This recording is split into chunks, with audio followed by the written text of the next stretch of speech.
नमस्कार दोस्तों, आपका मेरे YouTube चैनल शिव भक्ति पे स्वागत है। आज मैं आप सबके लिए एक नई कहानी लेकर आई हूँ। अगर आपको ये कहानी पसंद आए तो वीडियो को लाइक और चैनल को सब्सक्राइब ज़रूर करें। तो चलिए बिना समय गंवाए वीडियो स्टार्ट करते हैं।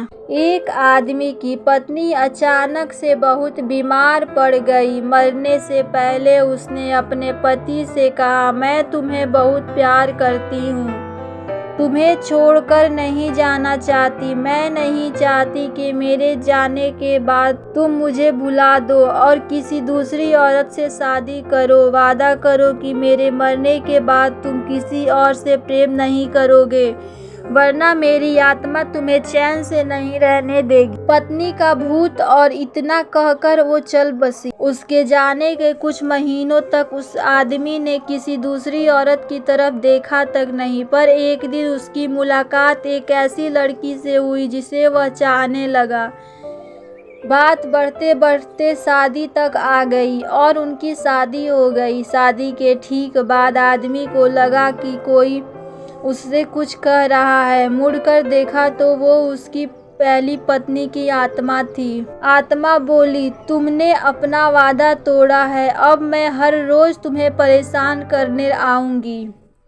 और इतना कहकर वो गायब हो गई। आदमी घबरा गया, उसे रात भर नींद नहीं आई। अगले दिन भी रात को उसे वही आवाज़ सुनाई दी, मैं तुम्हें चैन से नहीं जीने दूंगी। मैं जानती हूँ कि आज तुमने अपनी नई पत्नी से क्या क्या बातें की। और उसने आदमी को अक्षरश एक एक बात बता दी।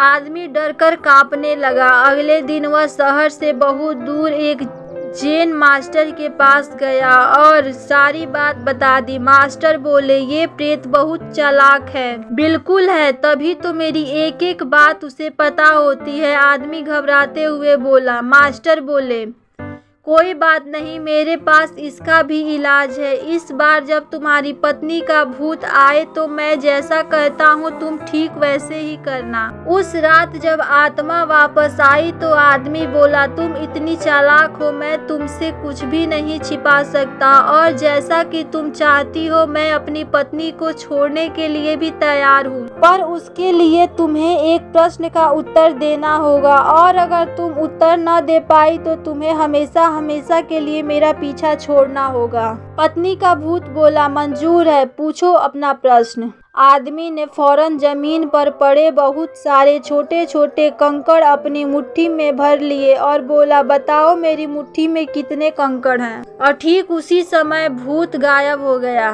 कुछ हफ्तों बाद वो एक बार फिर से जैन मास्टर के पास उनका शुक्रिया अदा करने पहुंचा। मास्टर, उस भूत से मेरा पीछा छुड़ाने के लिए मैं जीवन भर आपका आभारी रहूंगा। आदमी बोला, पर मैं ये नहीं समझ पाया कि आखिर उस प्रश्न में ऐसा क्या था कि एक झटके में ही भूत गायब हो गया। मास्टर बोले, बेटा दरअसल कोई भूत था ही नहीं। मतलब? आदमी आश्चर्य से बोला, हाँ, कोई भूत था ही नहीं। दरअसल दूसरी शादी करने की वजह से तुम्हें एक अपराध बोध महसूस हो रहा था और उसी वजह से तुम्हारा दिमाग एक भ्रम की स्थिति पैदा कर तुम्हें भूत का अनुभव करा रहा था। मास्टर ने समझाया, पर ऐसा था तो वो मेरी हर एक बात कैसे जान जाती? आदमी ने पूछा।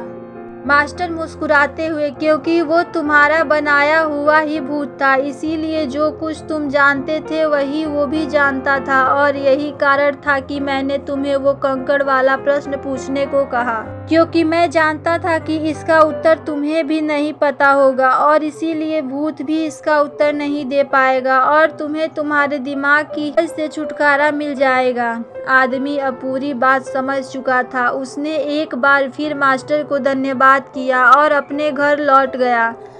कई बार हमारे मन में भी किसी पुरानी बात को लेकर गिल्टी फील रह जाती है। कहानी में भूत का आना उसी तरह की फीलिंग का एक अनुभव था, पर अधिकतर मामलों में हम किसी पुरानी घटना को याद कर अफसोस करते हैं और कभी कभार खुद पर क्रोधित भी हो जाते हैं। ऐसा बार बार करना गलत है। अपने भूत की वजह से अपने भविष्य और वर्तमान को बिगाड़ने से कोई समझदारी नहीं है।